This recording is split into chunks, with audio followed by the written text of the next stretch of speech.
नमस्कार भाइयों, कैसे हैं आप सब। जो सीरीज हम लोग स्टार्ट किए हैं क्लास 12 का फिजिक्स, ये लेक्चर 8 है। लेक्चर 7 तक हो चुका है। किस टॉपिक का? तो याद रखिएगा, कैपेसिटी और कैपेसिटर का, यानी 7 तक हो चुका है। आप प्लेलिस्ट में जाके वॉच कर सकते हैं। वीडियो पसंद आए तो गाइज लाइक सब्सक्राइब शेयर भी कर सकते हैं। देखिए, आज हम लोग पढ़ने वाले हैं कि टॉपिक जो है ये है पैरावैद्युत डाई इलेक्ट्रिक के बारे में पूरा विश्लेषण करेंगे। एक एक बिंदुओं पर फोकस करेंगे पैरावैद्युत यानी डाई इलेक्ट्रिक के बारे में। तो सबसे पहले समझिए कि पैरावैद्युत होता क्या चीज़ है, किसे कहते हैं। तो सिंपली एक वर्ड याद रखिएगा, पैरावैद्युत। जितने भी आपके आसपास पास में जो कुचालक पदार्थ होते हैं ना भाई, कुचालक पदार्थ, देखो यहाँ पे एक वर्ड आया कुचालक। कुचालक, कुचालक क्या होता है भाई? तो जिससे धारा प्रवाहित नहीं होता है। एक होता है सुचालक। सुचालक, सुचालक जो होता है जिससे धारा प्रवाहित होता है। सु यानी अच्छा होता है, अच्छा। अच्छा का मतलब होता है गुड। कंडक्टर जो होता है उसको कहते हैं अच्छा कंडक्टर, माने अच्छा चालक। जिससे धारा प्रवाहित होता है उसको अच्छा चालक बोला जाता है, अच्छा चालक होगा। लेकिन कुचालक जिससे धारा प्रवाहित नहीं होता है, जिससे धारा प्रवाहित होगा उसे सुचालक, जिससे धारा प्रवाहित नहीं होगा उसे कुचालक कहा जाता है। जैसे में आप लकड़ी ले लीजिए, सूखा लकड़ी हो जाएगा, सूखा लकड़ी, सूखा सूखा सूखा लकड़ी हो जाएगा, प्लास्टिक हो जाएगा, रबड़ हो जाएगा, वर्षा, शुद्ध वर्षा जल भी हो, क्या है बाबू? तो कुचालक है। शुद्ध शुद्ध शुद्ध शुद्ध वर्षा जल, शुद्ध वर्षा जल भी क्या है बाबू? कुचालक पदार्थ है। ये भी याद रखिएगा। क्या ये बात समझ में आया? एक चीज़ और याद रखिएगा, यहाँ पे देखिए पैरावैद्युत डाई इलेक्ट्रिक जो है ना भाई, अगर इसके डिफिनेशन देखते हैं यानी कि इसकी परिभाषा देखते हैं तो इसकी परिभाषा में कैसे याद करेंगे भाई? तो याद रखिएगा, वैसे पदार्थ जिसमें मुक्त इलेक्ट्रॉनों के अभाव होता है। सिंपली बहुत, ये मुक्त इलेक्ट्रॉन क्या होते हैं, यानी कि वैसे पदार्थ आप बोल सकते हैं, वैसे पदार्थ जिसमें मुक्त इलेक्ट्रॉन, जिसमें मुक्त इलेक्ट्रॉन, ठीक है, मुक्त इलेक्ट्रॉन। ये क्या होता है? मुक्त इलेक्ट्रॉन क्या होता है भाई? तो ध्यान से देखिएगा, मुक्त इलेक्ट्रॉन का अभाव होता है, अभाव होता है। यानी मेरा कहने का मतलब है, आप किसी भी परमाणु के नाभिक में, कोई भी परमाणु ले लीजिए, उसके नाभिक में प्रोटॉन और न्यूट्रॉन पाए जाते हैं। इसकी बाहरी कक्षा में मान लीजिए कि कोई परमाणु है, इसके नाभिक में क्या होता है? P+N होता है, प्रोटॉन प्लस न्यूट्रॉन होते हैं। इसकी बाहरी कक्षा में क्या होते हैं? इलेक्ट्रॉन बाहरी चक्कर लगाते हैं। इसी को मुक्त इलेक्ट्रॉन कहा जाता है। इलेक्ट्रॉन पर कौन सा आवेश होता है? ऋण आवेश होता है। इसी को मुक्त इलेक्ट्रॉन कहा जाता है, जो किसी भी परमाणु के बाहरी कक्षा में क्या करते हैं? चक्कर लगाते हैं। लेकिन यहाँ पे क्या है? मुक्त इलेक्ट्रॉनों का क्या होता है? अभाव होता है, कमी होता है। तो ये बताओ, तो इसी चीज़ को हम क्या बोलते हैं भाई? तो जिसमें पैरावैद्युत होता है, जिसमें वैसे पदार्थ जिसमें मुक्त इलेक्ट्रॉनों का अभाव होता है, अर्थात हम बोल सकते हैं, अर्थात जो विद्युत का क्या हो? कुचालक हो। अर्थात जो विद्युत का कुचालक हो। विद्युत का क्या हो जाएगा? कुचालक हो, उसे हम क्या कहेंगे? उसे पैरावैद्युत कहते हैं। ये आप याद रखिएगा, वैद्युत कहते हैं। क्या आपको ये बात समझ में आ गया? चलो, बहुत बढ़िया। आप इसको डिफिनेशन को आप नोट भी कर सकते हो, चाहे लिख भी सकते हो, कोई दिक्कत नहीं है। देखो यहाँ से ये रफ कर रहे हैं, ये वाला चीज़ आपको नहीं पता है, आप इसको हटा दीजिए। देखिए ये डिफिनेशन आपका ऊपर हो गया। जैसे में आप क्या ले सकते हो भाई? जैसे में आप क्या ले लोगे? जैसे में रबड़ हो जाएगा, जैसे में आप ले लो रबड़ हो गया। फिर क्या हो जाएगा? तो कांच ले लो भाई, कांच हो जाएगा। फिर आप प्लास्टिक ले लो, प्लास्टिक हो जाएगा। ये प्लास्टिक हो गया, ये सब। और एक बात और याद रखिएगा, वर्षा जल भी क्या है बाबू? वर्षा जल, जो शुद्ध वर्षा जल होता है, शुद्ध जो वर्षा जल होता है, शुद्ध वर्षा जल होता है, जो क्या होता है? विद्युत का कुचालक होता है। ये सारी चीज़ क्या है? हमारे विद्युत का कुचालक है। तो ये आपका डिफिनेशन इसका आपको पता चल गया कि वैसे पदार्थ जिसमें मुक्त इलेक्ट्रॉनों का अभाव होता है, अर्थात जो विद्युत का कुचालक होता है, उससे हम पैरावैद्युत कहते हैं। जैसे में रबड़ हो गया, कांच हो गया, प्लास्टिक हो गया, वर्षा जल हो गया, शुद्ध वर्षा जल। यानी कि आपसे एक बात बताइए, इसका इस्तेमाल हम किस में करते हैं? पैरावैद्युत का इस्तेमाल किस में करते हैं? तो आप देखते हो भाई, कोई भी बैटरी हो, चाहे कंडेंसर हो, पंखा में जो कंडेंसर लगता है उसमें भी आप देख सकते हैं, जब वो कंडेंसर को फोड़ेंगे ना, आप फोड़ेंगे तो हो सकता है कागज़ मिले। कागज़ भी क्या है? कुचालक पदार्थ है। तो उसमें देखिएगा, कागज़ मिले, कागज़ हो जाएगा, कागज़, ठीक है, कागज़ मिल जाए, चाहे अन्य पदार्थ प्लास्टिक मिल जाएगा, चाहे ऐसा पदार्थ हो जिससे विद्युत धारा प्रवाहित ना होता हो, वो भी पदार्थ मिल जाएगा। तो उसके अंदर ये क्या करता है, ये उसकी कैपेसिटी को बढ़ाता है, उसकी धारता को क्या करता है, बढ़ाता है। जैसे सपोज डेट आपसे एक बात कह रहे हैं, मान लीजिए कि आपका मोबाइल है, आप सेलफोन तो इस्तेमाल करते हो भाई, सभी कोई करता है। सेलफोन अगर नया है बाबू, बैटरी अगर नया है तो ज़्यादा दिन तक चलता है, यानी कि उसकी कैपेसिटी क्या है, ज़्यादा है।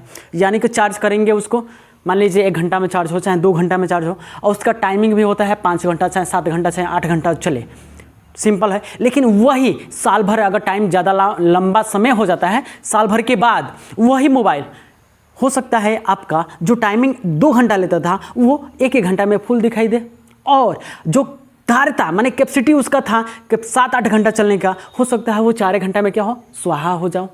तो इसके लिए क्या हो गया, बैटरी क्या हो गया, कमज़ोर हो गया। बैटरी क्या हो गया, कमज़ोर हो गया। अगर उसकी धारता बढ़ाना चाहते हैं, उसकी कैपेसिटी को बढ़ाना चाहते हैं, तो क्या करेंगे, उसमें कोई ना कोई कुचालक पदार्थ डाल देंगे। उसमें क्या करेंगे, कुचालक पदार्थ डाल देंगे। और कुचालक पदार्थ क्या करता है, किसी भी कंडेंसर में, किसी भी संधारित्र में कुचालक पदार्थ का कार्य क्या है, धारता का मान बढ़ाना। तो यहाँ पे एक वर्ड लिख दीजिएगा, यानी कि किसी भी संधारित्र में अगर पैरावैद्युत यानी डाइलेक्ट्रिक रखने से या डालने से धारता का मान क्या होता है, बढ़ता है। ये चीज़ यहाँ पे नोट करके लिखिएगा, नोट करके लिख लीजिएगा इस चीज़ को, एनओटी करके, क्योंकि बहुत ही इंपॉर्टेंट है। 1 नंबर का क्वेश्चन पूछा जाता है, 1 नंबर के क्वेश्चन में पूछा जाएगा कि किसी भी संधारित्र में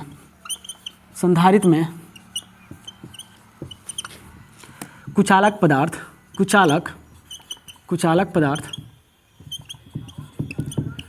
डालने से धारता का मान बढ़ता है। क्या ये बात यहाँ तक पॉइंट ये समझ में आ गया? अगर पॉइंट अगर समझ में आ गया ना भाई, तो बहुत बढ़िया है आपके लिए, ठीक है। अब ध्यान से सुनिएगा, इतना अगर स्क्रीन शॉट लेना है तो ले लीजिए। देखिए अब इसके बाद इसको रफ कर रहे हैं, स्क्रीन शॉट लेना है तो ले लीजिए। अच्छा एक बात हमें बताइए भाई, मान लीजिए कि आपके यहाँ बैटरी है भाई, मान लीजिए बैटरी है, 12 वोल्ट वाला बैटरी है। सिंपली से एक आप लोग से क्वेश्चन है मेरा, देखो भाई मान लीजिए कि आपके पास एक बैटरी है, सिंपल से मान लीजिए कि बैटरी यहाँ पे बना देते हैं। चलिए ये बैटरी हो गया आपका, ठीक है, ये बैटरी हो गया आपका। इसके अंदर प्लेट भी होता है, बहुत सारे प्लेट होते हैं भाई, तो याद रखिएगा प्लेट है, मान लीजिए प्लेट है। अब प्लेट यहाँ पे है भाई, अब देखिएगा इसमें क्या होता है, इस बैटरी में क्या करते हो भाई, इस बैटरी नया लेके आए हो, नया अगर बैटरी लेके आए हो तो बहुत बढ़िया इसमें से क्या होगा, विद्युत धारा प्रवाहित होगा। कम से कम ये 10 घंटा चाहे 12 घंटा ये क्या करेगा, जलेगा, बल्ब वल्ब जलेगा। यहाँ बोर्ड है, बोर्ड में आप क्या कीजिएगा, बल्ब वल्ब कुछ भी लगा दीजिएगा, बल्ब, तो ये क्या करेगा, प्रकाश देगा। हो सकता है 10 घंटा या 12 घंटा प्रकाश दे। लेकिन अगर यही साल 2 साल के बाद क्या इसका टाइमिंग वही रहेगा, उतना ही रहेगा कि घट जाएगा तो इसमें क्या होता है, इसमें पानी होता है, पानी क्या होता है, खराब हो जाता है, नष्ट हो जाता है, ख़त्म हो जाता है। तो आप क्या करते हो, इसमें डिस्टिल वाटर डालते हो, यानी कि एक H2O आता है जो बैटरी वाले में डालने वाला होता है, वो क्या करते हो, डालते हो। जैसे ही वो पानी डालते हो वो क्या होता है, शुद्ध जल होता है। क्या होता है भाई, वो शुद्ध जल होता है, जो आप डालते हो वो शुद्ध जल होता है। और शुद्ध जल क्या है बाबू, कुचालक पदार्थ है। शुद्ध जल क्या है, कुचालक पदार्थ है। इसको डालने से, इस बैटरी में डालने से इसका कैपेसिटी जो होगा ना, इसका कैपेसिटी क्या हो जाएगा, बढ़ जाएगा। अगर इस बैटरी का चार्जिंग अगर आपका इन्फिनिटिव करना है, इन्फिनिटिव करने का मेरा मतलब है, यानी कि इसमें इस बैटरी में अगर लोहा के कुछ कण डाल दें, यानी किसी भी धातु का कण डाल देते हैं इसके अंदर, तो ये जानते हैं बाबू, इसका कैपेसिटी जो होगा ना वो अनंत हो जाएगा, ये कभी चार्ज ही नहीं होगा। चार्ज कब माने होगा, चार्ज होगा लेकिन कभी फुल चार्ज नहीं होगा, ये याद रखिएगा। क्यों नहीं होगा, क्योंकि हमेशा ही दिखाएगा क्या, चार्जिंग इज प्रोसेसिंग, यानी कि हमेशा चार्जिंग इज इनकम्प्लीट, यानी कि हमेशा ये क्या करेगा, उसमें दिखाता रहेगा कि चार्ज हो रहा है, लेकिन कभी कंप्लीट चार्ज नहीं दिखाएगा। क्यों, क्योंकि आपका धातु, कोई भी धातु ले लीजिए, कोई भी धातु का पदार्थ लेते हैं, उसका एप्सिलॉन आर जो होता है, पैरावैद्युत शीलता जो होता है वो क्या होता है, अनंत होता है, इन्फिनिटिव होता है। ये याद रखिएगा। यानी कि एप्सिलॉन जो आर का मान होता है वो क्या होता है, इन्फिनेटिव होता है, तो वो कभी भी फुल चार्ज नहीं दिखाएगा। ये बात को आप पॉइंट को नोट करके रख लीजिए। चलिए यहाँ तक बात हो चुका है। अब बात है अपने क्वेश्चन पे। अब अपने क्वेश्चन पे आते हैं। यानी कि देखो भाई, हम क्या पढ़ा रहे हैं आपको, हम ये पढ़ा रहे हैं परावैद्युत यानी कि डाई इलेक्ट्रिक। इसी का एक और अन्य नाम है यौगिक परावैद्युत समांतर प्लेट संधारित्र। यानी कि आपको कल बता दिए समांतर संधारित्र प्लेट। उसके बाद हम पढ़ा रहे हैं आपको परावैद्युत। ठीक है, ये समझिए कि आप इस पे प्लस चार्ज दे रहे हो, 2 प्लेट हैं आपको, एक प्लस चार्ज है यहाँ पे और दूसरे पे क्या चार्ज है बाबू, तो माइनस। क्यों माइनस, यहाँ पे किसको भूधिरित कर रहे हैं, क्या कर रहे हैं, भूधिरित कर रहे हैं। अब भूधिरित कर रहे हैं तो क्या इस कौन सा चार्ज होगा, माइनस चार्ज होगा। ये याद रखिएगा, इसको भूधिरित कर दिए, इस पर कौन सा चार्ज होगा, माइनस चार्ज होगा। ये आपका माइनस चार्ज हो गया, ध्यान से देखिएगा। और इसके बीच की जो दूरी होगा उसको डी मानते हैं। क्या मानते हैं भाई, डी मानते हैं। और इसके अंदर एक इसकी कैपेसिटी अगर धारिता बढ़ाना चाहते हैं, इसके अंदर हम क्या डालेंगे भाई, तो इसके अंदर हम क्या करेंगे, एक कुचालक पदार्थ डाल देंगे। क्या कर देंगे, कुचालक पदार्थ डाल दिए। देखिए तो इसके अंदर क्या कर दिया हम, कुचालक पदार्थ डाल दीजिए। ठीक है, ये कुचालक पदार्थ हो गया इसके अंदर। अब कुचालक पदार्थ है तो इसका कुछ डायग्राम बना देते हैं, डिजाइन बना देते हैं जो आपको समझ में आएगा। ठीक है, ये कुचालक पदार्थ हो गया। अब कुचालक पदार्थ है भाई, तो ध्यान से देखिएगा, इसकी चौड़ाई यहाँ से देते हैं, टी चौड़ाई है। क्या भाई, टी चौड़ाई है। यहाँ से यहाँ तक की जो चौड़ाई है, यहाँ से यहाँ तक की जो चौड़ाई है वो कितने है, टी चौड़ाई है। मैंने कि टी चौड़ाई के क्या है, कुचालक पदार्थ इसके अंदर डाल दिए हैं। और जब डाले हैं तो ये क्या है, प्लेट है, तो सिग्मा, ये प्लस सिग्मा हो जाएगा, ये माइनस सिग्मा हो जाएगा। यहाँ तक आपको समझ में आ रहा है, तो आप क्या कीजिए, इसको मैंने फिगर अगर समझ में आ गया तो बहुत बढ़िया है। इसको बोलते हैं भूधिरित। क्या बोलते हैं, भूधिरित। क्या बोलते हैं बाबू, भूधिरित बोलते हैं इसको। क्या किया गया है, भूधिरित किया गया है। अब देखिए ध्यान से मेरा कहने का ये मतलब है, इसके अंदर ये क्या है, पूरा हवा है। क्या है, इसके अंदर हवा है, ये हवा है भाई, ये पूरा हवा है। और हवा का एप्सिलॉन आर क्या होता है, तो हवा का एप्सिलॉन आर 0 होता है। एप्सिलॉन आर क्या होगा, एप्सिलॉन 1 होता है। हवा का एप्सिलॉन आर 1 होता है। और एप्सिलॉन नॉट यहाँ पे भी होगा, और इसके अंदर भी एप्सिलॉन आर होगा और एप्सिलॉन नॉट होगा। ये दोनों चीज़ होगा। ठीक है, अब ध्यान से देखिएगा, अब कुछ नहीं करना है आपको, जो भी बेसिक बताएंगे सारी चीज़ आपको पता होना चाहिए। ध्यान से देखिएगा, अब क्या करेंगे हम लोग। अब देख रहे हैं यहाँ पे, देख रहे हैं यहाँ पे विभव जब भी निकालना है, इसमें संधारित्र निकालना है, धारिता निकालना है, तो विभव निकालना आपको आना चाहिए। तो विभव कैसे निकलेगा, तो आप कहेंगे हवा के कारण विभव, और फिर से किसका, और ये धातु के कारण, परावैद्युत के कारण विभव। हवा के कारण विभव और परावैद्युत के कारण विभव, ये दोनों चीज़ आप ध्यान से देखिएगा। इसमें क्या होगा, प्लेटों के बीच अगर विभव हम निकालना चाहते हैं, प्लेटों के बीच विभव, तो याद रखिएगा प्लेटों के बीच विभव, याद रखिएगा। यहाँ पे देखिए प्लेटों के बीच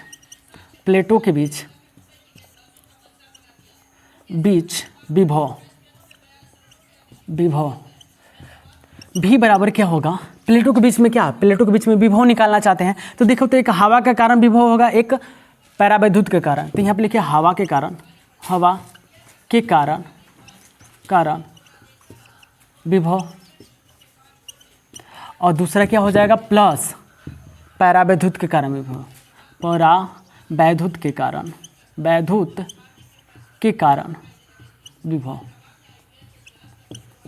विभव। यहाँ तक आपको पता, यहाँ तक आपको क्लियर है। देखिए ये आपको यहाँ पे क्या है ना भाई, प्लेटों के बीच में क्या निकालो, विभव निकाल रहे हो, तो ये हो जाएगा, यानी कि अब भी बराबर हो जाए हवा के कारण, कुछ हवा है, हवा के कारण भी विभव यहाँ पे निकालना है, और परावैद्युत के कारण भी क्या करना है, विभव निकालना है। ठीक है, दोनों यहाँ पे दोनों निकालना है भाई। अब देखिएगा क्या करेंगे, क्या हम इसको भी बराबर V1 + V2 लिख सकते हैं, तो बिल्कुल लिख सकते हैं भाई। यहाँ पे देखिएगा भी बराबर क्या हो जाएगा, V1, इसको मान लेंगे हवा के कारण विभव, यानी कि V1 हो जाएगा, और इसको क्या मान लेंगे, प्लस परावैद्युत के कारण विभव, तो इसको V2 मान लेंगे। क्या हो जाएगा, V2 हो जाएगा। अब ध्यान से देखिएगा, एक सूत्र पढ़े हैं आप कि V बराबर क्षेत्र गुणे दूरी होता है, क्षेत्र गुणे दूरी होता है। तो क्या हम V की जगह पर क्षेत्र गुणे दूरी लिख सकते हैं, चलिए लिख सकते हैं। तो V बराबर क्या होगा, V1 की जगह पर क्षेत्र, और क्षेत्र क्या है बाबू, E1, क्या है, E1 है, क्योंकि ये पहला को हम E1 लिखेंगे, दूसरे को E2 लिखेंगे, तो E1 हो जाएगा E1। और गुणे में क्या हो जाएगा, गुणे में हवा के कारण विभव है तो हवा का दूरी हो जाएगा, यानी कि दूरी हवा के कारण दूरी, माने कि ये पूरा प्लेटों के बीच दूरी हो जाएगा। तो हवा के कारण दूरी यहाँ पर निकालिएगा, हवा के कारण दूरी, हवा का दूरी लिख देंगे, हवा का दूरी। अब प्लस और ये V2 है तो ये क्या हो जाएगा, E2 हो जाएगा, क्या हो जाएगा, E2 हो जाएगा विद्युतीय क्षेत्र। और दूरी इसका भाई प्लेटों के यहाँ पे क्या हो जाएगा, परावैद्युत के दूरी। तो यहाँ पे लिख दीजिए गुणे परावैद्युत के दूरी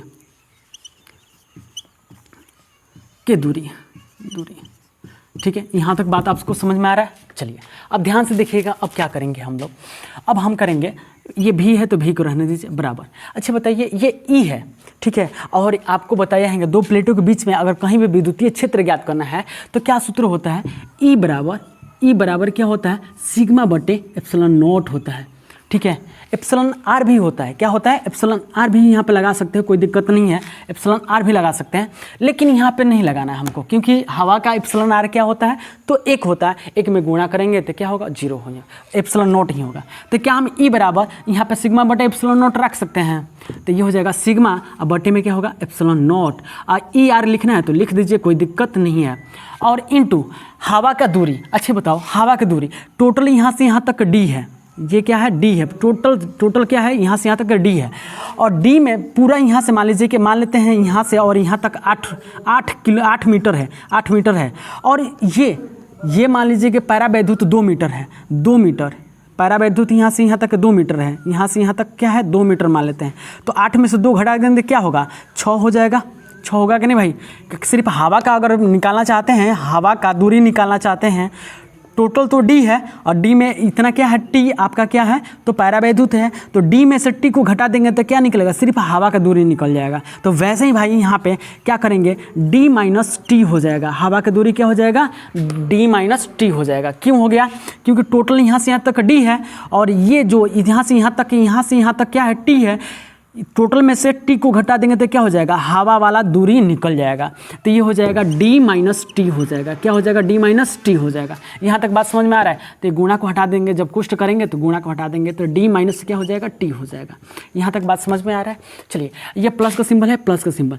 E2 क्या बाबू, E2 की जगह पर यहाँ पे सेम यही लिखेंगे, सिग्मा बटे epsilon naught into epsilon r हो जाएगा, क्योंकि यहाँ पे क्या है, परावैद्युत है। अब परावैद्युत का एप्सिलॉन आर क्या होता है, अनंत होता है, इसलिए यहाँ पे एप्सिलॉन आर लेके चलेंगे।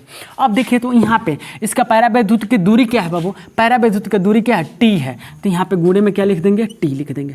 क्या यहाँ तक बात समझ में आ रहा है? अगर यहाँ तक बात समझ में आ रहा है तो आप बताइए, थम्स अप कीजिए यानी कमेंट कीजिए भाई। यहाँ तक बात समझ में आया आपको? चलो इसको थोड़ा सा इधर करते हैं, भूधृत, ठीक है। यहाँ तक आपको समझ में आ गया।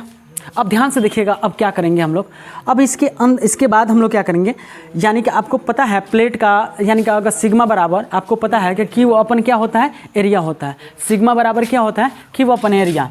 यानी कि अगर किसी भी प्लेट का अगर संधारित्र निकालना चाहते हैं तो उसके बीच में क्या हुआ, यानी कि आपको पता है चूँकि सिग्मा बराबर क्यू अपन ए होता है, सिग्मा बराबर क्या होता है, क्यू अपन ए होता है। तो जहाँ सिग्मा है वहाँ पे क्या रखेंगे, क्यू अपन ए रखेंगे।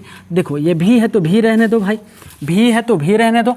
सिग्मा का जगह पर क्यू अपन ए रख सकते हैं, जब कि सिग्मा का जगह पर क्यू अपन ए रखेंगे तो ये हो जाएगा क्यू बट्टे में ए एप्सिलॉन नॉट, और आर का जो वैल्यू होता है यहाँ पे, यानी कि हवा का एप्सिलॉन जो आर होता है वो क्या होता है, 1 होता है। तो 1 यहाँ पर रख दीजिएगा गुणे में 1, तो कोई दिक्कत नहीं है, गुणा कीजिएगा तो ए एप्सिलॉन नॉट ही होगा, तो इसको ए को हटा देते हैं, कोई दिक्कत नहीं है। अब देखिए गुणे में क्या है आपका, यहाँ पे डी माइनस टी, तो यहाँ पे डी माइनस टी लिख दीजिए। क्या यहाँ तक बात समझ में आ रहा है? प्लस का सीन, सिग्मा बराबर यहाँ पे लिखो, इसलिए यहाँ पे इसलिए कर दीजिए, इसलिए भी बराबर Q upon A epsilon not हो गया इंटू डी माइनस टी हो गया। प्लस का सिंबल है, प्लस का सिंबल। सिग्मा के जगह पर क्या हम सिग्मा के जगह पर क्यू बटे ए रख सकते हैं, तो यहाँ पर रखेंगे तो क्यू बटे A epsilon naught into epsilon r हो जाएगा, ठीक है। अब गुणे में क्या हो जाएगा, तो टी ऊपर लिख देते हैं, कोई दिक्कत नहीं है, क्योंकि गुणा होगा तो टी हो जाएगा। अच्छा बताओ यहाँ पे कुछ कॉमन हो सकता है? हाँ जी हो सकता है सर। यहाँ पे क्या होगा, तो भी बराबर Q upon A epsilon not common हो जाएगा, Q upon A epsilon not common हो जाएगा, क्योंकि ये इसमें भी है और इसमें भी है। तो यहाँ पे क्या बचेगा, यहाँ पे देखिएगा, यहाँ पे बचेगा, देखिए ये आपका हो जाएगा d माइनस टी बचेगा। यहाँ पे क्या बचेगा, d माइनस टी, क्योंकि ये तो कॉमन हो गया, d माइनस टी बचा है। और प्लस में इधर क्या बचेगा, यहाँ पे d माइनस टी, और प्लस में क्या बचेगा, यहाँ पे टी और बट्टे में क्या होगा, ई आर बचेगा, ई आर। क्या यहाँ तक बात समझ में आ रहा है? यानी कि यहाँ पे देखो तो ये क्यू बटे ए एप्सिलॉन नॉट कॉमन कर लिए हैं, तो यहाँ बचेगा d माइनस टी, और प्लस है तो प्लस हो जाएगा, और यहाँ पे क्यू कॉमन हो गया तो टी बटे में क्या होगा, एप्सिलॉन आर हो जाएगा। ठीक है, यहाँ तक बच गया ये। अब क्या करेंगे, यहाँ पे ध्यान से देखिएगा, यहाँ तक तो हो गया। अब क्या करेंगे हम लोग, अब आपको एक सूत्र पढ़ें, जब भी विभव है, विभव के लिए हम क्या करते हैं, धारिता की परिभाषा निकालते हैं। क्या निकालते हैं भाई, धारिता की परिभाषा निकालते हैं। तो धारिता की परिभाषा क्या होता है, तो C बराबर क्या होता है, Q अपन V होता है। क्या होता है, C बराबर Q अपन V। अगर यहाँ पे कुछ लगाना चाहते हैं तो लगा सकते हैं, कोई दिक्कत नहीं होगा। अब ध्यान से देखिएगा, धारिता बराबर क्या होता है, धारिता बराबर धारिता की परिभाषा से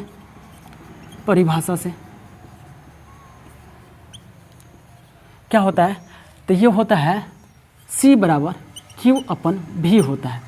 C बराबर क्या होता है, Q अपन V होता है। तो जहाँ देखो V का जो वैल्यू है, ये वाला वैल्यू, ये सारे हम V के लगे रख सकते हैं। अब यहाँ पे चूँकि V का मान धारिता में, V का मान इसमें रखने पर, इसको समीकरण 1 मान लीजिए, और यहाँ पे देखिए समीकरण 1 का मान V में रखने पर, समीकरण लिख सकते हैं, समीकरण 1 का मान V में रखने पर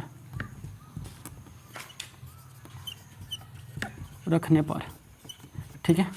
अब देखिएगा यहाँ पे ये आपका C बराबर Q अपन V है। अब V के जगह पर हम क्या रखेंगे, ये सारे रख देंगे, ये सारे क्या करेंगे, रख देंगे।